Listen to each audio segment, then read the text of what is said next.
Many times an over-the-range microwave that recirculates cooking fumes can be converted to exhaust to the outside. For this particular model, that requires removing the access plate on the top of the unit in order to reach the motor. After we remove the motor mounting screws on the back of the oven, we remove the motor and rotate it 90 degrees so that the fan motor now blows upward.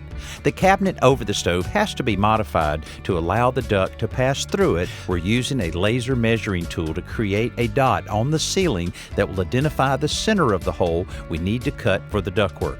We purchased a transition piece to connect the oven to ductwork that'll go through the ceiling and on out through the roof. As we join the sections of duct that'll get us up to the attic, the joints are sealed with metallic tape to secure them.